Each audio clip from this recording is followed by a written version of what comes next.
Good afternoon and welcome to another edition of Plastic Models by a Regular Dude.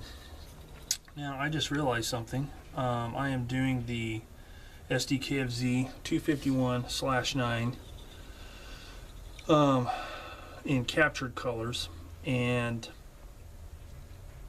I posted an update on it a little while back. Did a quick review of the kit and a quick look at the book and decals that I'm using on this kit, which is the this one right here. So Kagero, whatever. So I looked at that. I also said that I had tracks on the way from one of my favorite suppliers, the AFV Club. Single strip aftermarket tracks for this because of good reviews, good, personal experiences and so on.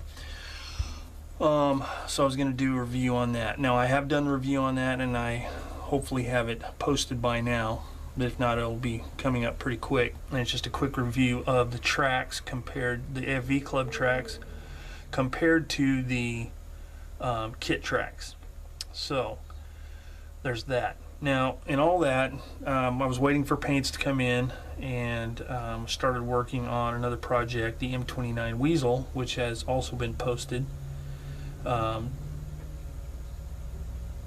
on that, and a final is coming up on that pretty soon. Well, and all that, doing all this different stuff, I didn't do any video of the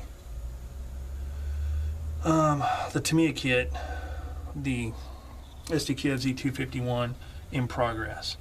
And really, I thought, oh no, I haven't done any reviews on it or any updates, blah blah blah. Well, it's a Tamiya kit. It went together pretty much like it's supposed to. There's a couple of weird fit issue things, but they were easily overcome, and so there really wasn't a whole lot to look at. So with that said, here's where I am. I'm already up to paint. I built the kit, put it all together, and I sprayed the kit overall with the Vallejo Dunkelgelb Surface Primer. That's my base coat. Primer and paint all in one.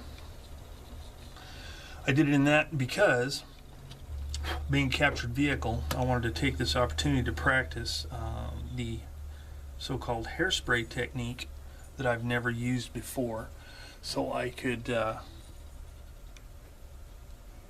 it out, and this seemed like the perfect opportunity. So what I did is I sprayed the primer, let that cure up actually for quite a while because I was waiting for my paint to come in, and then yesterday I decanted into one of these little handy dandy things. I decanted some of my daughter's hairspray, and using my airbrush I gave it a coat of hairspray. Then I took my newly acquired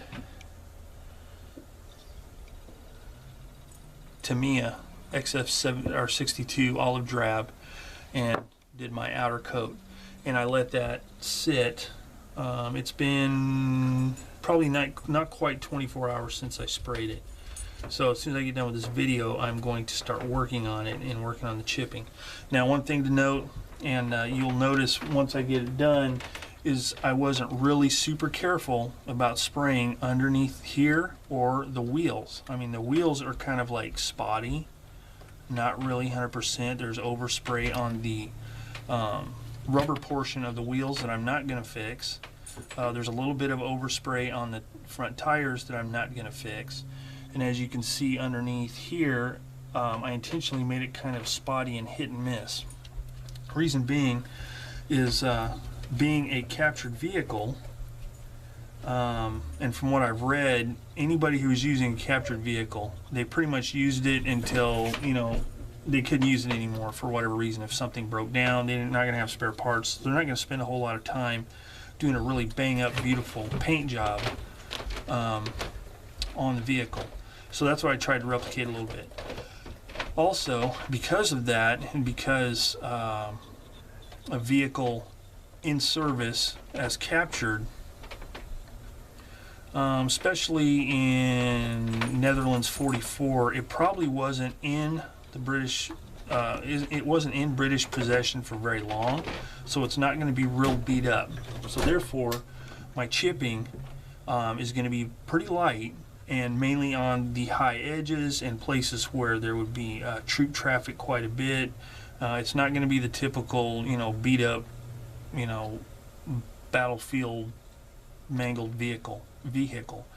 I'm going to take it easy on the chipping and try and be subtle, so it looks, I'm going to go with kind of a realistic deal.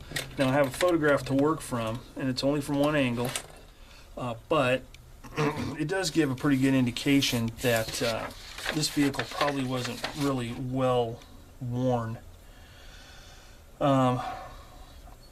So, there's it, and it's an old black and white photo. It's not real high resolution, but it doesn't look like there's a lot of wear and tear on this vehicle. Even along the edges, you don't see telltale chipping or anything like that. I could probably even get away with not weathering it, not chipping it up at all. But I want to use this technique, and I want to make it realistic, so I'm just going to do a little bit of chipping and some light weathering. It's on a hard surface here. Looks like a cobblestone or a brick paver road or street, so it's not going to be real dirty. This one's not real dirty. The tracks aren't real dirty. It's not all muddied up or anything like that. It's pretty clean as far as a battlefield vehicle goes. So that is my plan. So what I'm going to do is I'm going to stop my video about here and start working on the chipping. And as you can see, I've got the top portion of the vehicle, the inside, taped off because I already painted and weathered the inside, and I left that the yellow. Now, was it that way on the real vehicle? I have no way of knowing because I've got one photograph. But again, just using the mindset of a battlefield situation, I'm sure they didn't get inside and paint the vehicle really well and make sure everything was painted green. I did the same thing on the gun. The outer portion of the gun that's exposed, I made sure that was pretty green, but the inside is kind of hit and miss. Just to give it an overall kind of green color, like they gave it a halfway attempt at painting it. So that's kind of my thought process on that. So anyway, I'm going to go ahead and take the paint off of the interior, and then I'll start working on the chipping. All right, I took the tape off so you can see the inside and see what I've got going on here so far. On the inside, as I said, is yellow, like the color of the vehicle originally, and then I've got it weathered up in this European earth that I'm just not liking. I'm going to be going over that with that would be the Vallejo European earth pigment. It's just, I don't know, it's just too pink. If anybody could tell me if it's supposed to be that pink, I'd appreciate it, but I don't like it. So I'm going to go over it with the light sienna, which will be more of a neutral dirt / mud, dried mud color. But anyway, that's for later. But I've done the weathering on the inside here, I've done chipping and so forth, and discolored it a bit and did wash. So the inside's pretty much done. So now I'm going to start on the chipping on the outside. So I've started a little bit right here. I worked on the wheels, or did a little bit on this wheel, and I've started on this fender here, and it seems to be working pretty good. And all I did, as I mentioned earlier, is I sprayed with the Vallejo surface primer and Dunkelgelb for the base coat. Used my daughter's hairspray for the hairspray coat, and then Tamiya, a nice solid layer of Tamiya. So just using water in this ultra old Marilla white Tacklon number 5 brush, totally sawed off from years ago.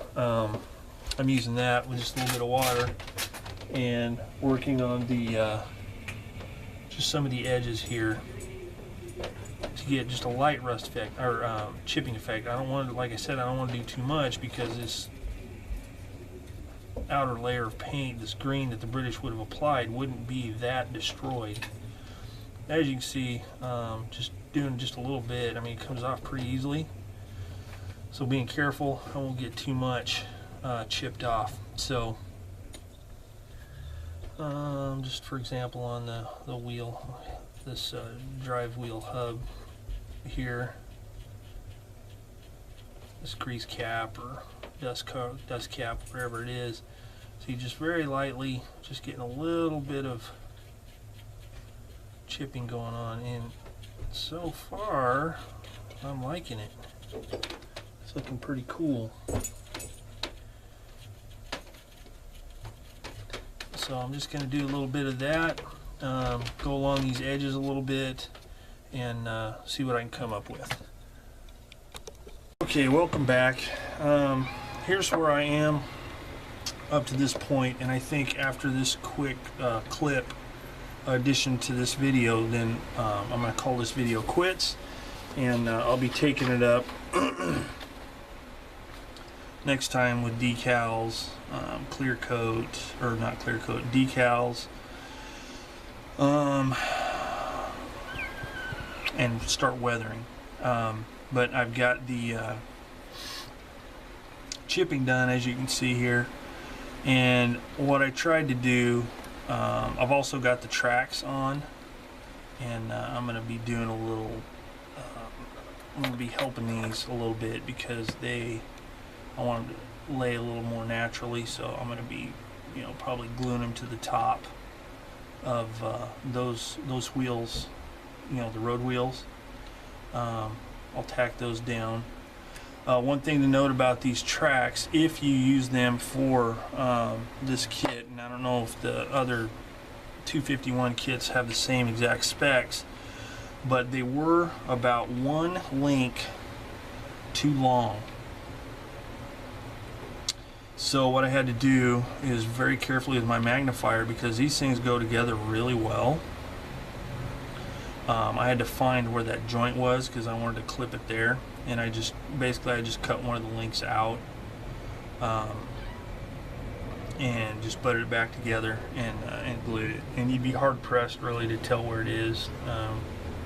If you looked really close, you could probably figure it out. But anyway, they're just too long, and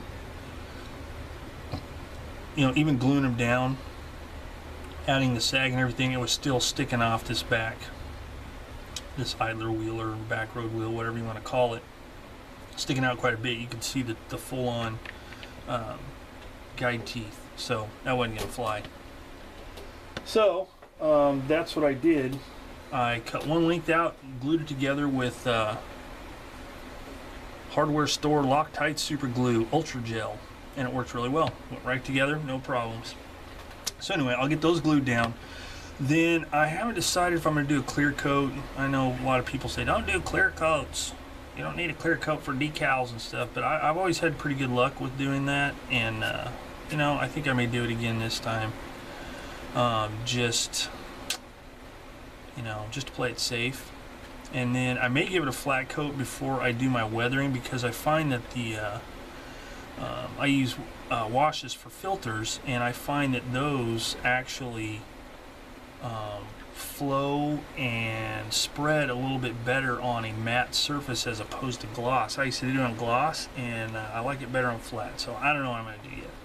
It just depends on the decals. I mean, if the decals are going to stick good on this flat surface like this, that might be okay, but I really don't have a way to test it. Whatever. Sorry, I'm rambling. So I got the chipping done. And like I said, you know, I'm not thinking this would have been real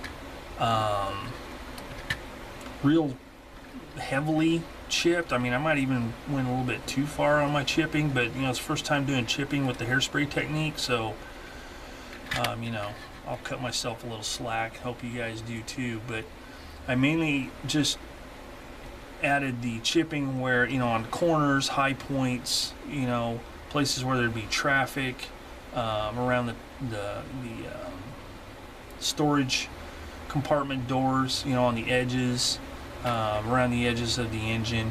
And it looks kind of stark right now, you know, between the yellow and the green. But once I start doing the filters and I start doing the weathering and stuff, it's going to tone that down quite a bit. So it should be okay. So with that, I'm going to call it quits on this video. Construction's complete. I do still have to do the 50 caliber mount. Got to figure out where that exactly that's going to go. But I need to mount that, and then once I do that, then, you know, it'll be getting more toward the end of it. But you know, all that's done, chipping's done, so I'm gonna cut it off here so I can do some clear coat, decals, and weathering. That's what I'll be talking about in the next video. So anyway, that's it for now for Plastic Models by a Regular Dude and the captured Sdkfz 251/9 capture vehicle. So I will see you all next time, and if you have any comments or suggestions on my chipping or questions, please leave them in the comment section below, and I will see you all next time.